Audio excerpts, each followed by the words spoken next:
মোৰ স্বামী আজি 4 বছৰ হৈ গ'ল আৰু ইমান দিনলৈকে সিহঁতে বন্দী কৰি থৈছে, আহিব দিয়া নাই। তাৰপিছত মোৰ 3টা ল'ৰা ছোৱালী ক'ত গৈছিলে? অৰুণাচল গৈছিলে, 2টা মানুহ আহি কিনে লৈ গ'ল। আজি 4 বছৰ হৈ গ'ল আৰু 2টা ছোৱালী মোৰ বিয়া হৈ গৈছে। চব অৱস্থাত আমি আছোঁ আৰু এতিয়া বেমাৰৰ সেইটো শুনি কিনে আমি চবে মানে নিৰ্ভাস হৈ গৈছোঁ যে আমাৰ মানে কোনো অসুবিধা নাই, সেইটো কৰিব নাই। থানাত আহি জনালোঁ আমি। তাৰপিছত এতিয়া সেইটো মানে যেনেকৈ তেনেকৈ কৰি তাৰ পৰা পঠিয়াই দিলে ভাল হ'ব বুলি আমি আশা কৰি থানা এইটো চবকে সংযোগ কৰি সেইটো কৰিছোঁ যে যেনেকৈ কৰি মানে আমাৰ শ্ৰমিক আৰু মোৰ সেইটো ঘৰৰ পৰিবাৰক লৈ আহক বুলি সেইটো কৰিছোঁ। কোন কোন আছে তাত এতিয়া? মানে 2টা মানে ইয়াৰ সৰু মা আছে আৰু আমাৰ ঘৰৰ মানুহ আছে। সেইটো 2টাও কামত গৈছে, এনেকুৱা অৱস্থা আছে। আমি চাই কিনে ফটোত চাব নোৱাৰিলোঁ, হোৱাটছএপত পঠাইছে, তো সেইটো চাব নোৱাৰিলোঁ আৰু সেইটো চাই কিনে এনেকুৱা বেয়া লাগিছে। আমাৰ কিমান অৱস্থা বেয়া আছে, আমাৰ কোনো মানুহ নাই যেনেকুৱা।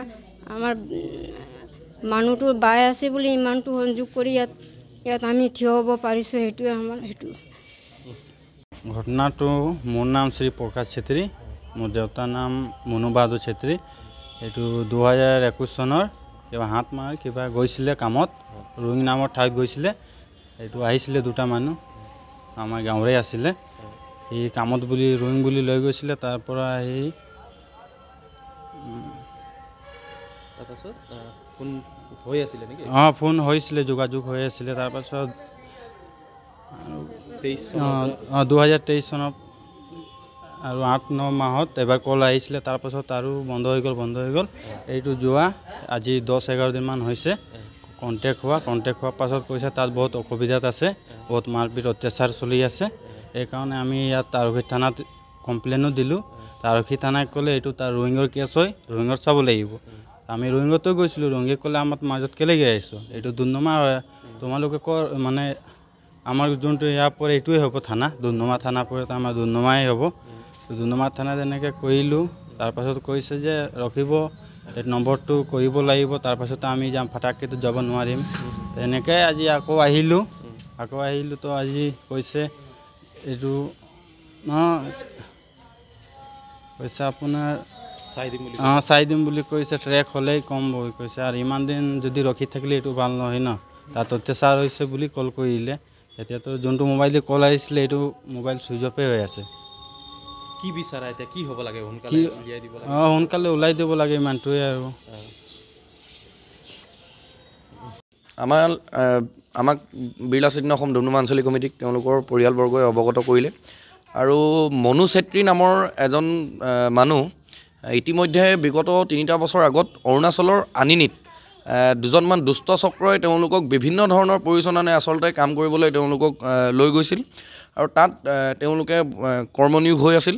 আৰু তাৰপিছত বিগত 9টামান মাহৰ পৰা তেওঁলোকৰ লগত ঘৰৰ লগত যোগসূত্ৰ বিচ্ছিন্ন হৈ আছিল। আৰু বিগত 11টা দিনৰ আগত তেওঁলোকৰ ঘৰৰ পৰিয়ালবৰ্গলৈ ফোন আহিলে তেওঁলোকৰ পৰা যে বিভিন্ন ধৰণৰ মানে নিৰ্যাতন চলোৱা হৈছে। তাৰ উপৰি তেওঁলোকৰ প্ৰাপ্যৰ পৰা বঞ্চিত কৰা হৈছে, খোৱা বোৱাত তেওঁলোকক আচলতে বাধা আৰোপ কৰা হৈছে আৰু বিভিন্ন ধৰণৰ তেওঁলোকৰ ওপৰত আচলতে নিৰ্যাতন চলোৱা হৈছে বুলি তেওঁলোকৰ এটা ফোন আহিলে আনন কলৰ পৰা। আৰু তাৰ ভিত্তিত আমি তেওঁলোকক ক'লোঁ যে তোমালোকে ডুমডুমা আৰক্ষী চকীত তোমালোকে এখন এজাহাৰ দাখিল কৰা। তাৰপিছত আমি জনাত ডুমডুমা আৰক্ষী চকীয়ে তেওঁলোকক ৰুইং থানালৈ প্ৰেৰণ কৰিলে, কিন্তু ৰুইং থানাই কোনো ধৰণৰ দায়িত্ব নল'লে, কাৰণ তেওঁলোকৰ যুক্তিও নহয় আচলতে ৰুইং থানাৰ লোৱাৰ। আৰু ডুমডুমা থানাক তেওঁলোকে আমি জনাত 29/1/2024 তাৰিখে এখন এজাহাৰ দাখিল কৰিলে। আৰু তাৰপিছত আমি আচলতে ভাৰপ্ৰাপ্ত আৰক্ষী বিষয়া মহোদয়লৈ ফোন কৰিছিলোঁ, আৰু তেওঁ আচলতে ছুটীত আছে। আৰু তাৰপিছত আমি CI ছাৰৰ লগত আলাপ আলোচনাত মিলিত হৈছিলোঁ। আৰু তাৰপিছত কিন্তু এওঁলোকৰ ঘৰত কিন্তু আৰক্ষী প্ৰশাসনে আচলতে কোনো ধৰণৰ কিন্তু গুৰুত্ব প্ৰদান কৰা আমি দেখিবলৈ পোৱা নাই। তাত কিন্তু আমি বীৰলাচিত অসম ডুমডুমা আঞ্চলিক সমিতিয়ে তীব্ৰ ক্ষোভ প্ৰকাশ কৰিছোঁ আৰু লগতে আচলতে দুখিত হৈছোঁ।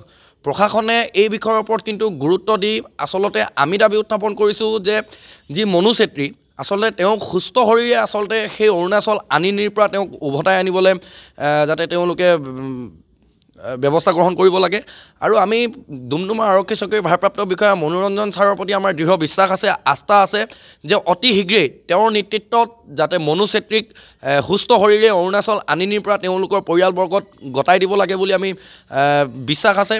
আৰু এটা কথা স্পষ্টকৈ ক'ব বিচাৰিছোঁ যে এই মনু চেত্ৰীৰ ঘটনাই কিন্তু এয়া প্ৰথম নহয়। বিগত সময়ছোৱাত অসমৰ ৰাইজে বা তিনিচুকীয়া জিলাৰ ৰাইজে দেখি আহিছে যে বিভিন্ন গাঁও অঞ্চলৰ পৰা বা বাগান অঞ্চলৰ পৰা সহজ সৰল দুখীয়া নিচলা যিসমূহ শ্ৰমিক আছে শ্ৰমিকসমূহক বিভিন্ন আচলতে টোপ দি দুখীয়া সৰলতাক আচলতে তেওঁলোকে দুৰ্বলতা বুজি অৰুণাচলৰ বা অসমৰ এচাম মধ্যভোগীয়ে তেওঁলোকক বিভিন্ন ধৰণৰ প্ৰয়োজনত অৰুণাচলত গৈ তেওঁলোকক কামত লগোৱায় আৰু তাৰপিছত তেওঁলোকৰ প্ৰাপ্যৰ পৰা বঞ্চিত কৰোৱায় আৰু তাৰপিছত তেওঁলোকক বিভিন্ন ধৰণৰ অকথ্য নিৰ্যাতন চলায়। আৰু আমি দেখিবলৈ পাওঁ যে আচলতে সুস্থ শৰীৰ নহয় মৃতদেহো কিন্তু আমি অসমলৈ ঘূৰি অহা দেখিবলৈ পাওঁ। আৰু গতিকে আমি জিলা আৰক্ষী অধীক্ষক আৰু জিলা উপায়ুক্ত মহোদয়ক আহ্বান জনাইছোঁ যে এইসকল যিসকলে মধ্যভূমিৰ ভূমিকা আচলতে গ্ৰহণ কৰি আহিছে সেইসকলক চিনাক্তকৰণ কৰি আচলতে তেওঁলোকৰ ওপৰত দৃষ্টান্তমূলক শাস্তি প্ৰদান কৰিব লাগে আৰু এনেকুৱা ধৰণৰ ঘটনাবিলাক আচলতে আহিবলগীয়া দিনবিলাকত যাতে এনেকুৱা ধৰণৰ অৰুণাচলত গৈ আচলতে অসমৰ যুৱক যুৱতীসকল কোনো কাৰণতে যাতে এনেকুৱা ধৰণৰ সমস্যাৰ সন্মুখীন হ'বলগীয়া নহয় আমি জিলা প্ৰশাসনক যাতে দৃষ্টি নিক্ষেপ কৰিবলৈ আমি দাবী উত্থাপন কৰিছোঁ।